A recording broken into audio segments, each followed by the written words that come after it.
Vedant channel. வாழ்க வையகம் வாழ்க வையகம் வாழ்க வளமுடன். குரு வாழ்க, குருவே துணை. Now we'll see the fallopian tube. This is a fallopian tube figure. This figure, it shows that it's one part of uterus, and it's the fallopian tube. It's a fallopian tube parts. It's the isthmus, ampulla, and infundibulum. As a embryo, it will be carry the ovary from that ovum from the ovary. This is the ovary. So now we'll see that in detail. That is what it will be present in that. What all the parts will be present in the fallopian tube, and what is the functions and all. Fallopian tube. It is a structure. The structure of fallopian tube is fallopian tube occurs at the two corner of the uterus. We saw already that it is a uterus, and two corner will be present in that fallopian tube. It is also called as uterine tubes or oviducts. Its other name is uterine tube. Also, we can able to say that oviducts. Also, we can able to say that about that fallopian tube. It occurs both side of the uterus, right or left. And one end it will be connected with the uterus, another and another end it attached an ovary. So it is it.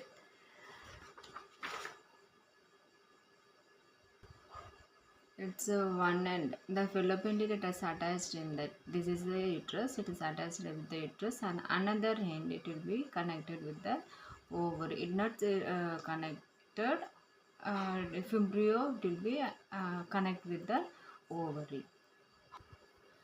And next thing, it's ligaments are supported to give position of the fallopian tubes. And previously in uterus portion we saw about the ligaments, broad ligaments, transverse ligaments. These all ligaments are supported to that uterine fallopian tube, give the position of the fallopian tube. And next, after ovum productions, that ovum reaches into the fallopian tube through the fimbriae. We saw already that through the fimbriae only that ovum it reaches to the fallopian tube. And fertilized or unfertilized ovum pass between the tiny hairs in the fallopian tube. Then it enters into the uterus. In this through the fimbriae, that ovum will be enter inside of the fallopian tube. During the time of that during the time of entering the ovum into that fallopian tube, whether it is getting that fertilized or unfertilized. This in that, if suppose sperm will be connected with that ovum, it is getting the fertilized. If it does not occur in that, an unfertilized will be occur in that ovum.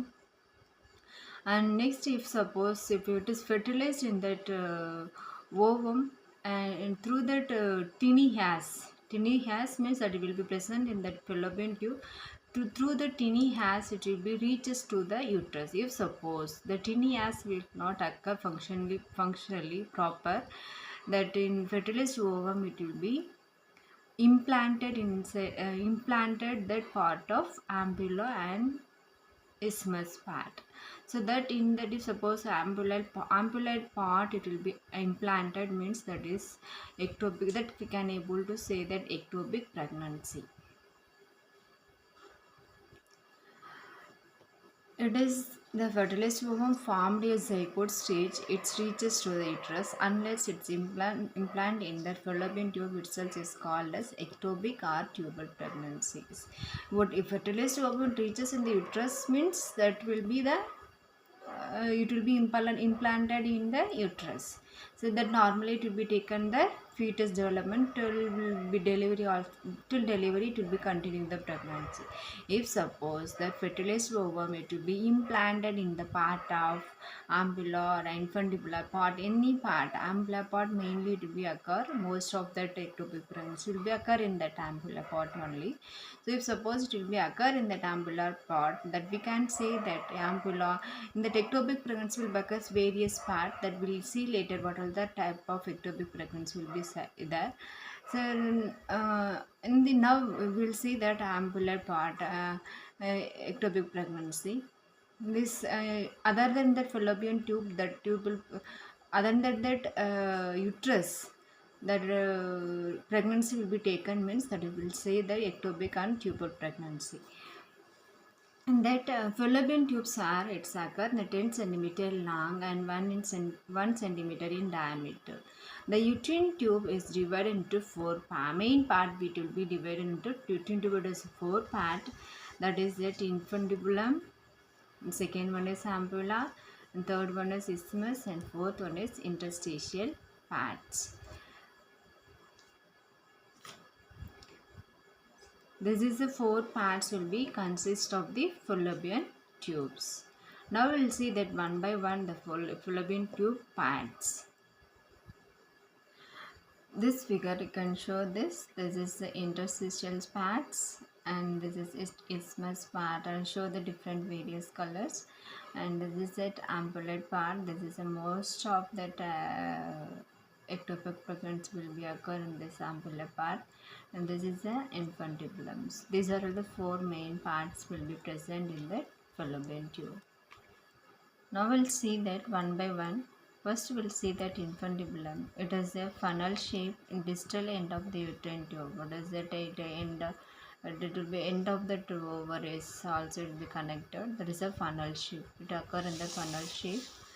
And next it is a length is 1.25 centimeter, and it connected to the ovary. Its margins have to do 20 to 30 fimbriae are present. This fimbriae only will be connected to the ovary to receive the ovum, and this fimbriae cover the ovary. And next, after ovum productions, the fimbriae catch the ovum and send it to the uterus. And second one is ampulla. This ampulla it occurs between that infundibulum and isthmus of fallopian tube, and ovum fertilizations occur in this part also. It's half of length of the fallopian tube, means ampulla is that half of the length of the fallopian tube. This is the most part of the fertilized ovum will be occur in this part. And next part is isthmus is the third part. This is a short 2.5 centimeter narrow thick wall part of the uterine tube, and lumen is 1 to 2 mm in diameter. And last part is interstitial parts. It is a narrower part of the tube and 1.25 centimeter in the length. The lumen is 400 micron medially to 1 mm distal. It is a, and the lumen size will be it's a 400 microns medially, and distal it is occur in that 1 mm. And functions of the fallopian tube.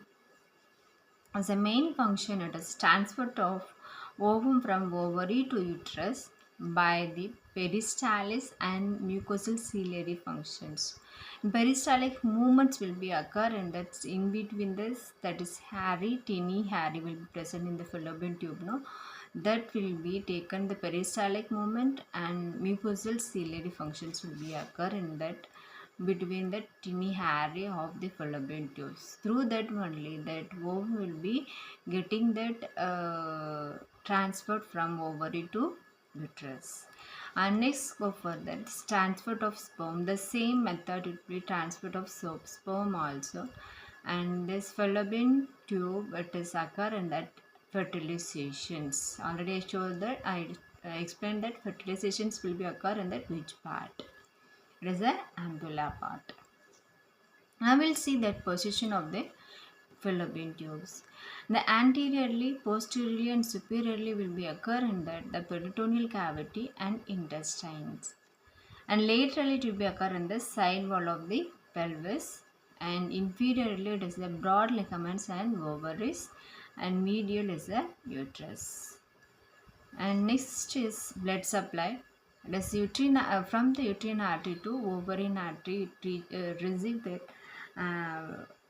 purity of pure blood, and venous returns taken that ovarian artery, ovarian vein, and it will be collect that uterine vein to go for that vein drainage.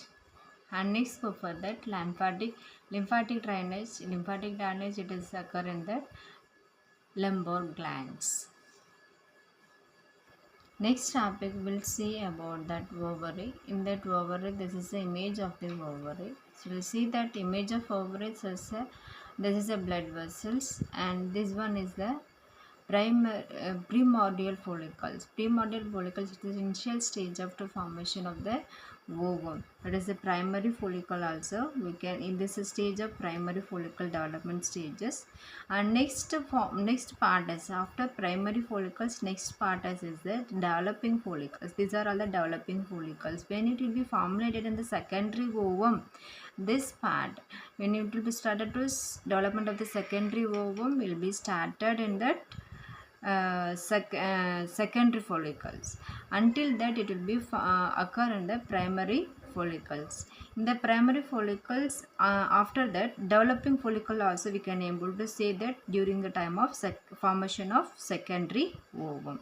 And next come for the Graafian follicles. It is a mature one. Mature, that means that is a mature ovum will be occur.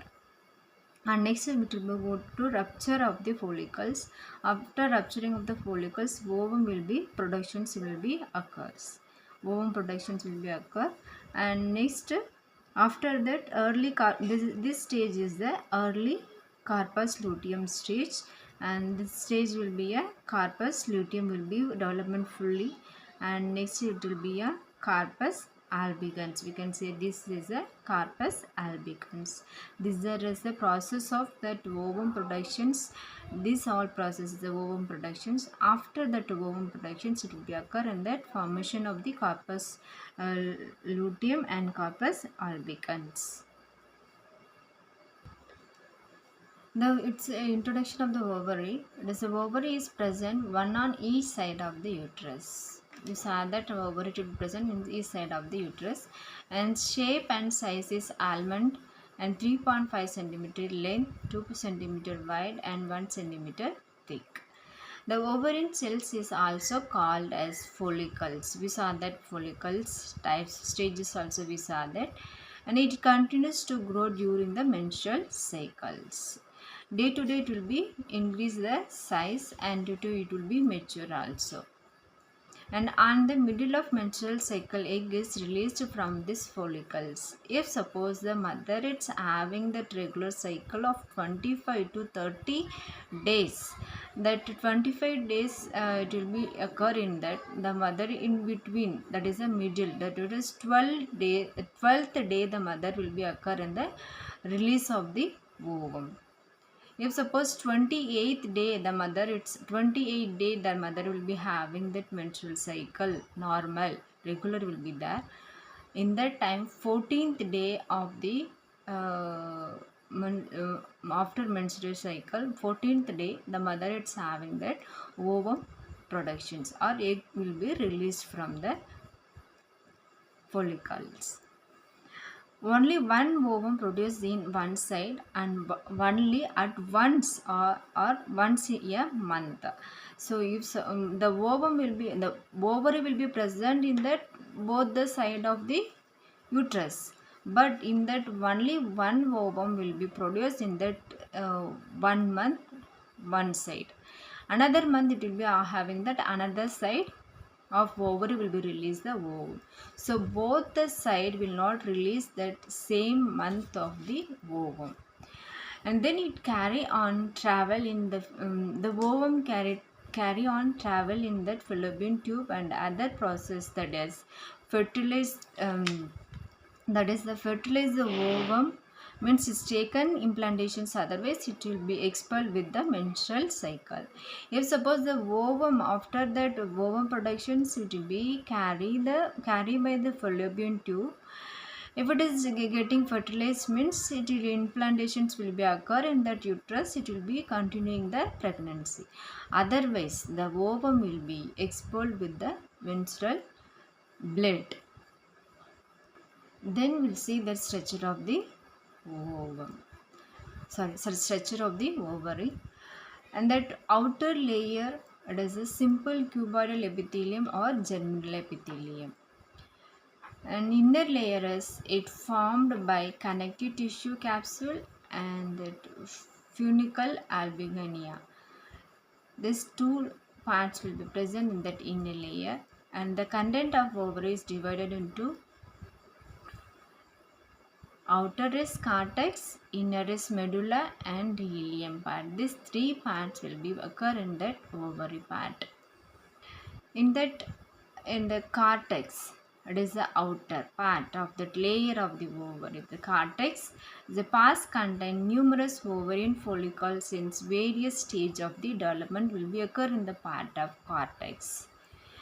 And next, medular part, it is the inner part. It is contained with those connective tissues with the blood vessels, lymphatic vessels, and nerve fibers are present in that medulla part of the ovary.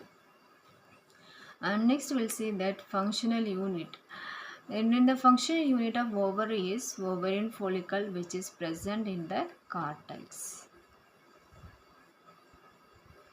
And next we'll see that follicle stages. Follicle stages having the 4 follicle stages, that is primordial follicles, primary follicles, secondary follicle, and tertiary follicles. Previously we saw that these 4 of the follicles will be present in the with the figure I showed that in the ovary figure. And first we'll see the primordial follicles are primary oocytes, that we can say the primary oocytes also of the primordial follicles. It occurred during the birth of female baby. Around 2 millions of primary oocytes will be present. During the time of the female baby birth, it will occur in the 2 millions of primary oocyte will be present.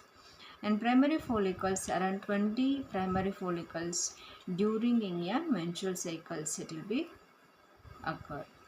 And next go for the secondary follicles, and 4 to 5 secondary follicles are formed with the fluid filled spaces. Remaining thing will be present but it will be not mature, and a month by month it will be increased to mature. And next, tertiary follicles, only one follicle grows to 16 to 25 mm in size of the follicles, it will be grow. And next is function. The functions, these are 2 main functions will be occur in that ovary. It produces ovum at each menstrual cycle in one side, and second, most of that important one, and the function of the ovary, it is produce the 6 hormones, that estrogen and progesterone. These hormones are main part to role will be having the during time of menstrual cycle as well as during time of the pregnancy. And blood supply will be occur in that uterine artery and uterine the blood receive that ovarian artery from the uterine artery, and the drains will be occur in that ovarian vein to that uterine vein. And same thing will be occur in that lymphatic drainage in that lumbar glands. Thank you.